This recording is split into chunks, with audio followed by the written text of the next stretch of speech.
नमस्ते। आज मैले तपाईहरुलाई ट्याक्सेसनको एउटा 7 मार्क्सको सोध्ने क्यारी फरवर्ड अफ लसेसको एउटा 2076 सम्म सोधेको प्रब्लम र सोलुसन लिएर आएको छु। एक्जामको लागि इम्पोर्टेन्ट छ। एक्जाममा 7 मार्क्सको क्वेशन सोध्छ। योभन्दा अघिल्लो भिडियोमा मैले क्यारी फरवर्ड अफ लसेस के हो, बिजनेसको लसलाई, इन्भेस्टमेन्टको लसलाई सेटअप गर्ने रुल के छ भनेर हेरेको थिएँ। फर्स्ट पार्ट पनि हेर्नु होला र अनि यो एक्जाममा सोधेको क्वेशन हो। तपाईलाई मैले यहाँ सोलुसन गरेको, मैले बनाएको भिडियोहरू राम्रो लागिरहेछ भने सब्स्क्राइब, लाइक, कमेन्ट चाहिँ गर्नु होला। हेर्नुस् अब क्वेशन सुरु गरौँ। 2076 सम्म सोधेको क्वेशन हो। क्यारी फरवर्ड अफ लसेस भनेको छ। The operating result of company are provided भनेको छ। एउटा कम्पनीको तपाईलाई अपरेटिङ रिजल्ट दिएको छ। Year 7, year 8, year 9, year 10, year 11 को प्रॉफिट र लस दिएको छ। इयर 7 मा 30,000 प्रॉफिट भए रहेछ। इयर 8 मा 2,50,000 लस भए रहेछ। अनि इयर 9 मा 2 लाख प्रॉफिट भए रहेछ। इयर 10 मा 3,50,000 फेरि लस भए रहेछ र इयर 11 मा 5 लाख प्रॉफिट भए रहेछ। मैले तपाईलाई योभन्दा अगाडिको भिडियोमा के भन्नु छु भने नर्मल कम्पनीको लसलाई नेक्स्ट 7 इयर्ससम्म क्यारी फरवर्ड गर्न पाइन्छ भन्ने कुरा गरेको छु। On investigation, following facts were found भनेको इन्भेस्टमेन्ट गर्दा यी फ्याक्टरहरू पनि आइडेन्टिफाई भए भनेको unrecovered losses of year 3 and year 5 were rupees 2 lakh and 3 lakh respectively. Year 3 को 2 लाख र इयर 5 को लस, रिकभर हुन नसकेको लस 3 लाख रहेछ भनेको छ। सेकेन्डमा the dividend received from resident company rupees 40,000 is not recorded in year 9. यो year 9 को प्रॉफिट र लस निकाल्दाखेरि के गरे रहेछ भने रेसिडेन्ट कम्पनीबाट डिभिडेन्ड रिसिभ भए रहेछ 40,000 तर त्यसलाई रेकर्ड गरेको छैन। Without recording dividend received from resident company year 9 को प्रॉफिट र लस निकालेको भनेको हो। अर्कोमा profit of year 7 is derived after deducting donation of rupees 50,000 given tax exempt organisation भनेको छ। इयर 7 को प्रॉफिट चाहिँ कसरी डिराइभ भए रहेछ भने डोनेसन 50,000 ट्याक्स एक्जेम्प्ट अर्गनाइजेसनलाई डोनेसन दिइसकेपछि अनि मात्रै प्रॉफिट र लस भनेर इयर 7 को क्याल्कुलेट गरेको रहेछ। नेक्स्ट पोइन्ट हेर्नुहुन्छ भने the company has deducted rupees 2 lakh research and development cost in year 8 भनेको छ र इयर 8 को जुन लस देखेको छ 2,50,000 यो भनेको research and development cost 2 lakh deduct गरिसकेपछिको लस हो भनेको छ। हामीलाई रिक्वायरमा भनेको छ taxable income for the company showing carry forward of losses with necessary explanation भनेको छ। क्यारी फरवर्ड अफ लसेस गरेर ट्याक्सेबल इन्कम निकाल्नुस् कम्पनीको र आवश्यक पर्यो भने नेसेसरी एक्सप्लानेसन पनि दिनुस् भनेको छ।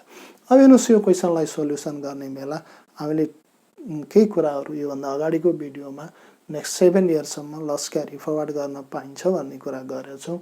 यो क्वेसनबाट हामी क्लियर हौँ। सबभन्दा पहिला यहाँ सोल्युसनमा जानुस्। हेर्नुस् सोल्युसनमा statement showing taxable income of company भनेर लेख्नुस्। यस्तो फर्मेट बनाउनुस्। इयर लेख्नुस्, पार्टिकुलर लेख्नुस्। इयर क्वेसनमा दिएको 7, 8, 9, 10, 11 नै हो र यही सार दिनुस्। अनि प्रॉफिट र लस भनेर इयर 7 को, इयर 8 को, 9 को, 10 को र 11 को। अब हामीले के ध्यान दिनुपर्छ भने यहाँनिर क्वेसनले के भनेको छ भने फर्स्ट पोइन्ट हेर्नु भयो भने इयर 3 र 5 को लस चाहिँ रिकभर गर्नै बाँकी छ। इयर 3 को त 4, 5, 6, 7, 8, 9, 10 इयरसम्म जाने हो। अनि इयर 5 को भनेको 12 इयरसम्म क्यारी फरवर्ड गर्न पाइने हो। हामीलाई 11 इयरसम्मको प्रॉफिट र लस दिएको छ। अब dividend received from resident company 40,000 is not recorded in year 9 भनेको छ। इयर 9 को प्रॉफिट र लस निकाल्ने बेला डिभिडेन्ड रिसिभ भए रहेछ त्यसलाई रेकर्ड गरेको छैन भनेको छ। त्यसलाई रेकर्ड गर्नु पनि हुँदैन, ठिकै गरेर रहेछ कम्पनीले, किनभने dividend received by resident company is final withholding payment, त्यसैले त्यो इन्कममा इन्क्लुड हुँदैन। यसलाई हामीले केही पनि कन्सिडर गर्नु परेन। Profit of year 7 is derived after deducting donation of rupees 50,000 given to tax exempt organisation भनेको छ। यो 7th इयरको प्रफिट चाहिँ डोनेसन दिइसकेपछि तपाईको डिराइभ भएछ भन्यो भने अब हेर्नुस् ट्याक्समा डोनेसन प्रफिट भयो भने डोनेसन दिने हो। पहिला त डोनेसन दिने फेरि रुल छ ट्याक्स एक्टमा, तपाईले जति पाए त्यति डोनेसन दिन सक्नुहुन्न। डोनेसन भने त एडजस्टेड ट्याक्सेबल इन्कमको 5% और मैक्सिमम लिमिट 1 लाख और एक्चुअल जुन कम हुन्छ त्यो घटाउन पाउने हो। र लसलाई एडजस्ट नगरिकन पहिला बिजनेसमा भएको लसलाई अघिल्ला वर्षका लसलाई एडजस्ट गर्ने हो, अनि डोनेसनका कुरा, आरएनडी का कुरा, पीसीसी का कुरा आउने हुन्। त्यसैले यो डोनेसन घटाइसकेको छ, यसलाई हामीले एड गरिदिनु पर्यो। सबभन्दा पहिला इयर 7 मा एड ब्याक डोनेसन जोड्नु पर्यो। इयर 7 मा डोनेसन घटाइसकेपछि हो, किन डोनेसन त दिन पाइन्छ नि ट्याक्स एक्जेम्प्ट अर्गनाइजेसनलाई भन्नु होला, पाइन्छ, नियम अनुसार पाइन्छ। पहिला लसलाई एडजस्ट गर्ने, त्यसपछि मात्रै डोनेसन दिने हो। इयर 5 मा डोनेसन कति दिएको रहेछ, इयर 7 मा डोनेसन कति दिएको हो भने 50,000 दिएको हो। यो डोनेसनलाई जोडिदिनुस्, अरूमा डोनेसन छैन। यहाँ हेर्नुहुन्छ भने the company has deducted ₹2 lakh R and D cost in year 8 भनेको छ। इयर 8 मा रिसर्च एन्ड डेभलपमेन्ट कस्ट भनेर 2 लाख घटाइसकेको रहेछ।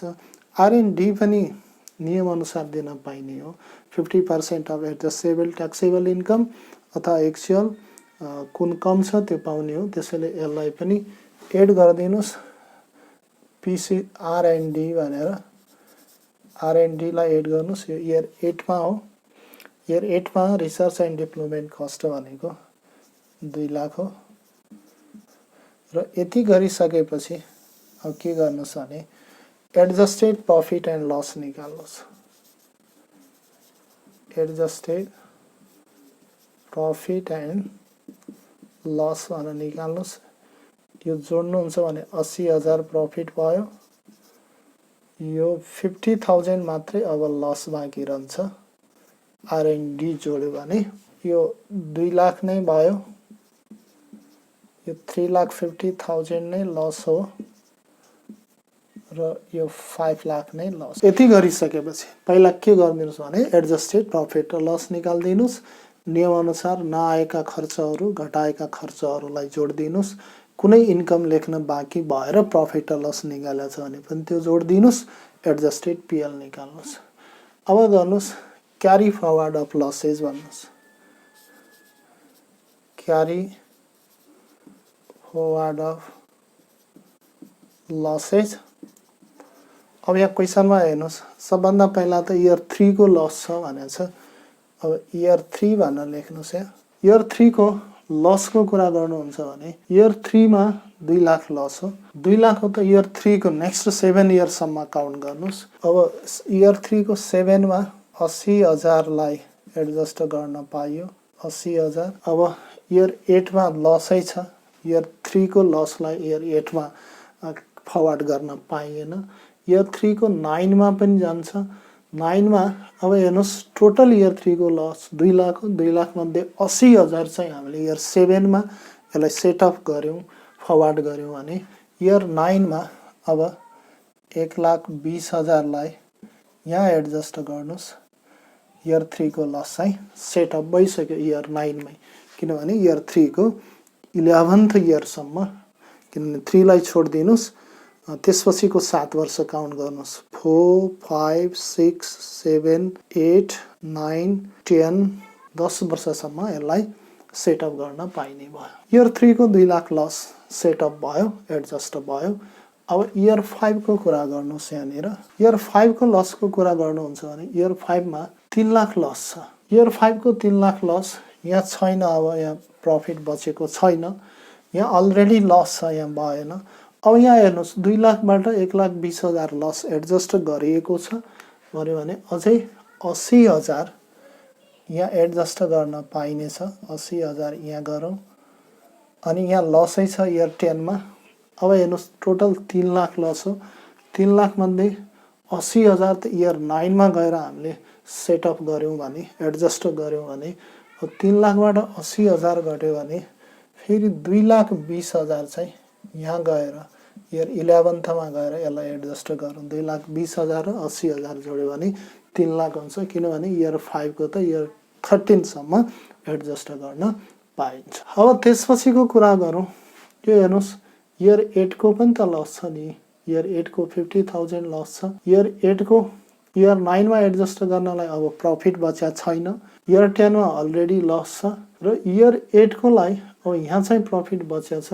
अब यहाँ के गर्नुस् भने इयर 8 को लाई पनि लगिदिनुस्। इयर 8 को 50,000 लाई हामी एडजस्ट गर्न पाउँछौं यहाँ 50 किनभने प्रॉफिट बचेकै छ 50,000। इयर 9 को कुरा गर्नुस्। इयर 10 को लस छ 3,50,000। इयर 10 को लस लाई पनि इयर 11 मा एडजस्ट गर्न पाइयो। अब हेर्नुस् यहाँ 5 लाख प्रॉफिट थियो। 5 लाखबाट 2,20,000 घट्यो र 50,000 घट्यो। एडजस्ट गरियो यताको लस भन्यो भने 2,70,000 2,70,000 भयो भने इयर 10 को लसलाई पनि एडजस्ट गर्नुस्। इयर 10 को 3,50,000 मध्ये 5 लाखबाट 1,30,000 यसको लसलाई पनि एडजस्ट गरौँ। हुन त अब इयर 10 को लस त 3,50,000 हो। 3,50,000 मध्येबाट 1,30,000 त इयर 11 मा एडजस्ट गर्न पायो। अब 11 पछि 12, 13, 14 मा एडजस्ट गरौँला। यहाँ क्वेशनमा अगाडि दिएको छैन। अब यति गरिसकेपछि भन्नुस् एडजस्टेड ट्याक्सेबल इन्कम। अब हेर्नुस् यहाँ नील यो लसलाई पनि अगाडि एडजस्ट गरेको यहाँ मिलायौं। यहाँ पनि नील, यहाँ पनि नील, यहाँ पनि नील, यहाँ पनि प्रॉफिट कहीं पनि बचेन। तपाई के गर्न सक्नुहुन्छ भने बरु यो इयर 5 को 50,000 लाई यहाँ प्लसमा लेख्न सक्नुहुन्छ। यहाँ एडजस्ट भयो र यो 3,50,000 मध्ये अनि एडजस्टेड ट्याक्सेबल इन्कम को कुरा गरे हो। इन्कम चाहिँ सबैमा नील भयो। अब यसमा छ भने लेस डोनेसन गर्ने हो। हेर्नुस् डोनेसन घटाउन पाउने हो। तपाईलाई डोनेसन दिएको कुरा इयर 7 मा डोनेसन हो तर प्रॉफिट छैन, नील छैन भने डोनेसन दिन पाएन। इयर 7 को डोनेसन यदि हुन्थ्यो भने अनि हेरिन्थ्यो के गरिन्थ्यो भने यो एडजस्टेड ट्याक्सेबल इन्कम को 5% अथवा एक्चुअल डोनेसन जुन कम हुन्थ्यो अथवा 1 लाख जुन कम हुन्थ्यो त्यसलाई एडजस्ट गर्न पाइन्थ्यो। त्यस्तै गरी लेस आर एन्ड डी पनि हो। यहाँ आर एन्ड डी मा पनि तपाईको रिसर्च एन्ड डेभलपमेन्ट इयर 8 मा हो। इयर 8 मा पनि तपाईलाई प्रॉफिट बच्या छैन। एडजस्टेड ट्याक्सेबल इन्कम को 50% निकाल नील को 50% नील जुन कम छ त्यही घटाउन पाउने हो। यति गरिसक्यो भने यो आयो ट्याक्सेबल इन्कम। यसरी ट्याक्सेबल इन्कम एक्सप्लेनेसन दिने हो। Business loss can be carry forward up to next 7 year भन्ने हो। हामीलाई क्वेशनमा एक्सप्लेनेसन दिउ भनेको छ। अर्को के भनेको छ भने R&D and donation could not be deducted taxable income। यो एक्सप्लेनेसनमा के भन्ने हो भने यही हामीले माथि गरेको कुरा सबै भन्ने हो। एउटा त के भन्ने भने सबै एक्सप्लेनेसन भनेको बेला business loss can be carry forward up to next 7 years सबैमा लेखिदिनु होला। अनि हामीले यो डोनेसन र R&D किन घटाउन पाइन भने रिस्पेक्टिभ इयरहरुमा तपाईको ट्याक्सेबल इन्कम छैन। ट्याक्सेबल इन्कम छैन भने हामीले डोनेसन र research and development cost R&D cost हामीले घटाउन पाएन भन्ने हो। यति नै हो। यसरी नै सबै क्वेशन गर्नु होला।